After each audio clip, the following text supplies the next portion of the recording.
Hello, and welcome to Adapt Productions of Chicago. I'm Joel Margolis, your host, and today we ask and answer the question, shall we dance? With me to help answer that question are Ladonna Friedheim and Mia Coulter, who are both dance professionals that teach dance to the disabled. I think, first of all, our viewers would probably like to know, where is it that you do this teaching of dance to the disabled? Well, I founded a company called ReinventAbility, and we teach our classes and workshops through ReinventAbility. The footage that you'll see today was taken at a place called ICRE. It's the Illinois Center for Rehabilitation and Education. The Illinois Center for Rehabilitation and Education. They're here in Chicago? Yes. And how often are these classes held, Mia? They're held actually once a week on Friday afternoons and mornings. Actually, we have two separate classes. One class goes from approximately 10 to 10:45, 10:50, and the next class starts at 11 to 11:50 to noon. And we work with individuals from the age ranges of 17 to 22. It's cross-disability. It's a cross-disability class where we work with individuals who have spina bifida, some have CP, others are amputees, individuals who may walk or use wheelchairs, with some with speech impediments, some with visual impairments. It's very cross-disability. We're teaching dance, we're teaching expression, adaptation skills. This is about experiencing the dance, not coming away with dance moves that imitate a given form of dance. We create our own form of dance. Ah, I think I begin to see the light. Mm-hmm. Does this mean that actually someone like you, Mia, do you do your own choreography for this? Most of the time I do. Most of the time my choreography consists of upper body motions and a lot of arm motions and facial expressions and a lot of direction of knowing that my lower body does not move. So I put more emphasis on what the upper body can do. Now, there are, however, differing levels of ability in the upper body from one disabled person to another. Does this mean that even if you focus on the upper body, you sometimes have to adapt your instructions from one student to another student? Every single class is done that way. We focus on individuals knowing that even if you can only blink your eyes, that's movement. We had a student who moved her wheelchair with very slight head motions and danced with her eyes. And all the movements, whether if you're reaching up to the sky, you can reach up with your arms the way you would expect a dancer can leap, but you can look up. You can, if you feel yourself moving up, that's dance, that's movement. And for her, that was joy. And that sounds like it was quite an achievement as well. Very much so. Okay. Mia, how in the world did you get involved in such both an inspiring and also technically difficult form of dance instruction? Oh my God. We were actually working at a different company, Dance to Tour, run by a woman who founded it, Alana Wallace. Alana Wallace? Yes, and I was actually brought onto the company, and I became a disability dancer through that company, and I've been with Ladonna since thereafter. And did you have any dance experience before you came to Dance Detours? Not one stitch. I was always interested in the arts of movement therapy and disability dance and just movement of any sort having to do with dance. And your own educational background is in what? My own educational background is in social service case management. I used to work for a non-for-profit, non-residential service advocacy-based agency working with individuals who lived in nursing homes and institutions. How in the world did you make contact with Alana Wallace? Actually, I was at one of her actual performances that she did on stage, and she saw me at another event, and we had discussed things about possibly being a part of the actual company, and I accepted. And that brought you into her company, Dance Detours. It did. It's there that you met Ladonna. Okay. And as the saying goes, the rest is history. Exactly. Okay? However, that doesn't give us your history, Ladonna. When and where did your involvement with dance begin? I was trained as a classical ballerina. And when did your training start? At the age of 5. Wow. I danced until I was 20. I had multiple injuries and surgeries. I rehabbed from my surgeries with the wheelchair athletes at the University of Illinois, where I was attending college. And they introduced me to disability culture, disability sports. They taught me wheelchair football and wheelchair basketball, and I taught them to dance. Ballet gave me my love of dance. And the wheelchair athletes at the University of Illinois got me involved in disability culture. I went on to work in arts administration. I had a career there and later got a master's in occupational therapy. And what were you doing in arts administration? In arts administration, I ran a theater, I ran a dance company, but I was dancing with Dance Detour, founded by Alana Wallace, the first physically integrated dance company in Chicago. That's where I met Mia. We performed locally and internationally. With Dance Detour? With Dance Detour. That company is on hiatus right now. I founded ReinventAbility to do these classes and workshops. We started with a dance party for the kids at ICRE, which turned into a weekly class. We've done workshops for veterans with disabilities. I wish we had more time to go into that in greater detail. Well, I think we now know that in response to the question, shall we dance? The answer is very clearly yes, we can and we do. I want to thank both Mia Coulter and Ladonna Friedheim for coming in today, and I would say that I myself now feel like getting up and dancing.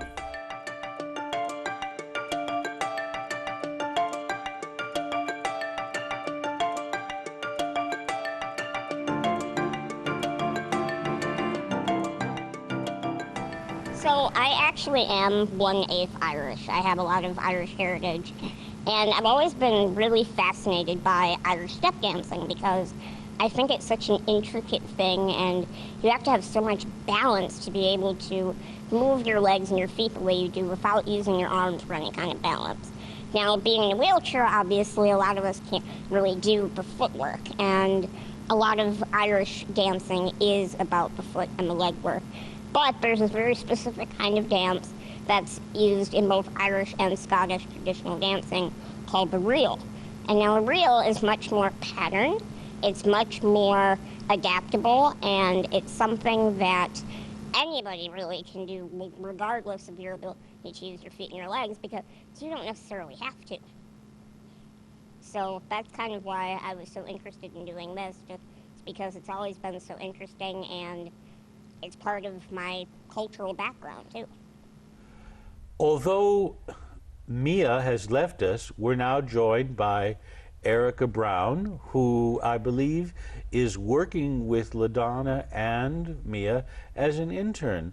Ladonna, could you please tell us a little bit about how Erica came to you? We've been at iCreate now for 2 years. Erica's been with us the entire time.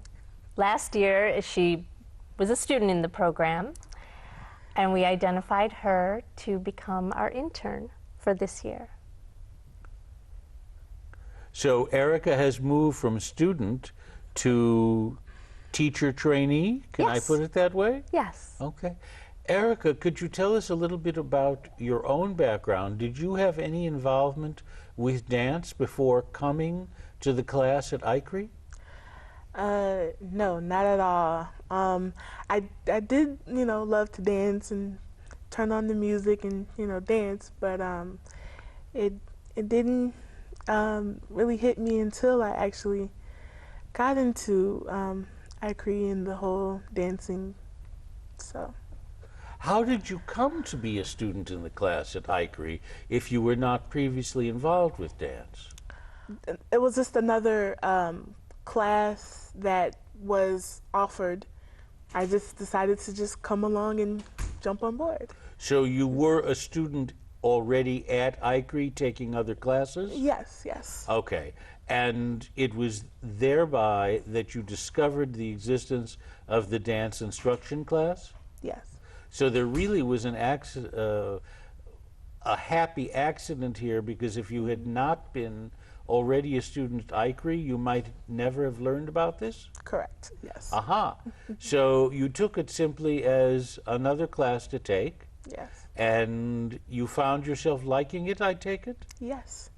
Okay. And then how is it that Erica then moved from student to intern? Well, Erica, maybe you can tell us. What do you enjoy about the class? What interests you about dance? Well, I enjoyed the fact that, getting to express ourselves just in different, different forms. And as you heard, we have different ways of moving. And so luckily, being in my chair and being able to just having that freedom to move, I just loved it. And showing just different ways, because that's what it's about, just different ways. And yes. Erica showed not only an aptitude for the class, but also a deeper interest in dance and in producing dance. So we had a performance at the end of last year, and then this year, Erica helped put together a showcase of what we were learning in the class. Yes. Erica, in addition to learning some new physical skills, as part of being a student in the class and then being an intern, have you learned some things perhaps about the history of dance, or about dances with which you were not familiar, or about the world of dance that were previously unknown to you? Yes. As far as the history and the music and how it's just all comes together. And In fact, Erica came up with, Erica came up with an idea for the class around Black History Month. Which was? She suggested that not only do we explore African music and dance, but that everyone in the class who was interested in doing so research their own cultural background and the dance form associated with it. Aha! Yeah. So that then brought in some further dance explorations, we might say? Yeah, we learned to adapt African dance, Irish dance. We did the Mexican hat dance. It was wonderful. It was a wonderful lesson on adaptation and opening up a world that perhaps people felt excluded from. In which they can now participate and feel themselves inside that world rather than outside it? Yes. yes. And that sounds very, very fine indeed. Looking to the future, Erica, are you hoping to move from intern to doing yet more and perhaps teaching a class of your own someday? Yes, most definitely. Like I said, this has just been a wonderful opportunity, to explore different things and different avenues on, dancing itself, and just being able to have fun with it and, enjoy it. So yes. So there are new vistas yet to explore. Yes. Sounds very exciting. And Ladonna, is ReinventAbility possibly going to take what is done at ICRE and perhaps replicate it in some other places? Yes. ReinventAbility is a relatively new company. As I said, we've also done veterans workshops, But we hope to do more. We're talking to the University of Illinois at Chicago, Easter Seals, and we're very interested in these dance parties, which is what we started with at ICRE, to bring dance to more people, to open up a world of possibilities. You mentioned something about veterans. What and where was that?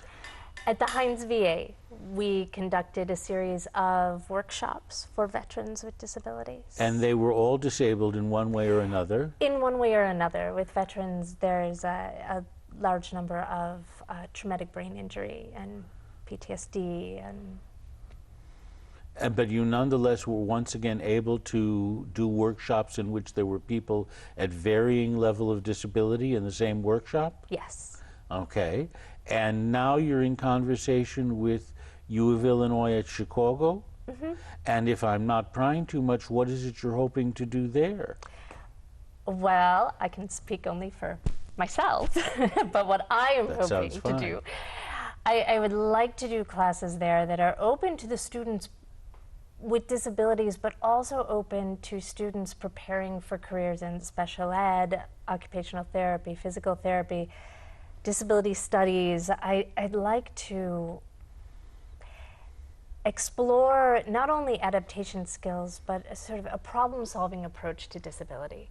Not a what can you do, what can't you do, but here's this problem and we have to solve it. And it's not about the person and what their limitations may be. It's about this problem, that this can't happen or isn't happening, and how do we make it? Is there a possibility here that some kind of unit, not necessarily a full semester-long course, but is there a possibility that some kind of presentation on Dance for the Disabled might be offered someday as part of curriculums in schools of social work? Well, wouldn't that be cool? That would be cool. Well, it sounds like there's yet another challenge for ReinventAbility. Mm-hmm. Well, regardless of where you take that and where it goes, thank you both and all the good luck in the world. Thank you.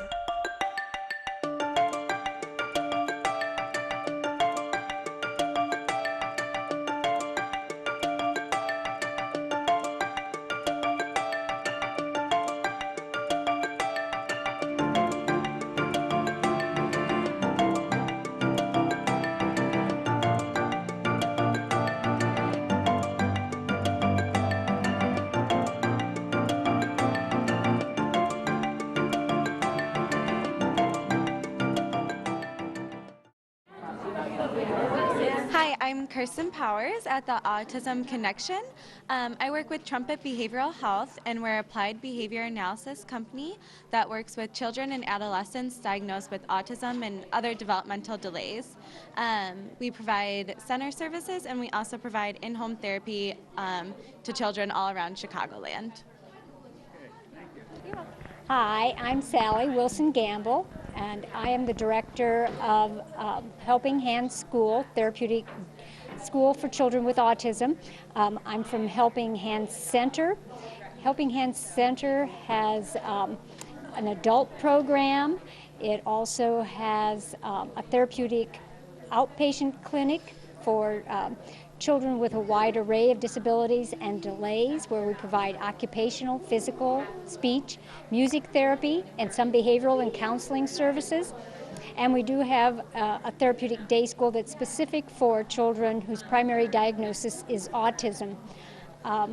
We are actually celebrating our 60th anniversary as a center this year and are very excited about that. Our adult programming is for adults with developmental disabilities. We provide day programming, some vocational training, job coaching and placement. We have residential services, and also an integrated workshop, our subcon program. And that kind of sums up what we provide. Okay, well, thank you very much. My name is Wanda Sumler. I am the Clinical Director of Community Service Options. Community Service Options is the independent service coordination agency servicing individuals who reside on the south side of Chicago with developmental and intellectual disabilities. We are one of 18 independent service coordination agencies in the state of Illinois. Each of us services a different geographic area of the state. What we do is we register individuals on PUNS, which is prioritization of urgency of need for services. That form functions as the waiting list for services in the state of Illinois for individuals with intellectual and developmental disabilities. When an individual is selected from the PUNS, then we help to determine eligibility for services, we apply for funding, we link individuals with service providers, and then we provide ongoing advocacy to ensure that those services continue to meet the needs of the individual.